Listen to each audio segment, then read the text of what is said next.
HarperCollins presents The Whisper House by C.S. Green, read by Lisa Coleman.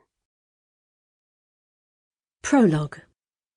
He can't ignore the furious buzzing for a second longer.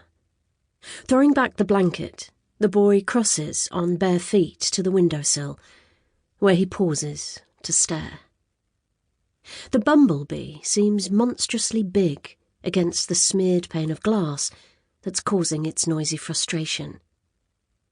The furry body looks so soft. He almost wants to stroke its back, like it is a kitten rather than an insect, which he associates with spiders, even though he knows they are something else again.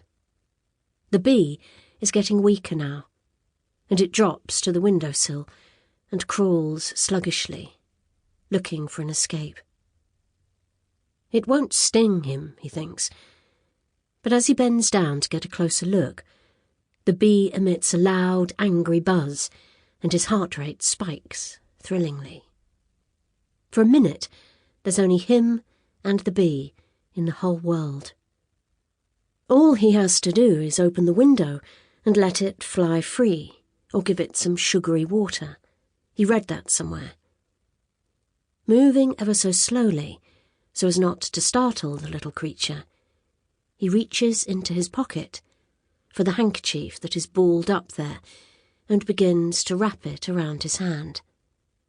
Tying it into a knot, he examines it until he's satisfied. The action itself is fast, a slamming down of his whole palm, so he feels the slight resistance, like the breaking of tiny bones, even though, of course, there are no bones to break. Peeking underneath, he's surprised the bee is not as flat as he might have expected. But it's definitely dead. The warm satisfaction is like the aftermath of drinking hot cocoa. Not that he's had that for some time now. It's a temporary distraction from the resentment that constantly burns inside him anyway. A moment of being the one in control. Taking off the handkerchief, he adjusts his focus from his tiny drama and stares down from the attic window to the garden below. There he is, the object of a hatred so intense it scares him sometimes. Lifting his thumb, the boy places it so it completely obscures the man below. He presses until his nail floods bright with blood. It's easy to imagine the satisfying squish of bone and flesh beneath his thumb. Chapter 1. The roadworks outside hadn't seemed that bothersome first thing, but over the course of this morning, the pneumatic drills have moved across the roundabout, through the car park, into the building, and directly into Detective Constable Rose Gifford's brain. At least, that's how it feels.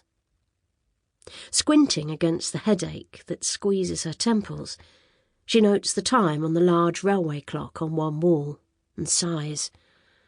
Can it really be so early? Rose gazes over at Scarlett, the division's civilian admin officer, whose bright blonde head is currently bent over her desk as she writes something down. Her other colleague, DC Adam Lacey, is also hard at work. He seems to spend most of his time trawling through records and researching the kind of crimes they investigate here at UCIT, or UCIT, the Uncharted Crimes Investigation Unit. Such a sensible sort of word, uncharted. Rose much prefers it to anything less euphemistic, more direct, like, for example, supernatural. That's a concept she fought hard to deny all her life, until the end of last year, when she could no longer pretend that there weren't more things in heaven and earth. And, more importantly, that some of them were out to cause crimes and hurt the public.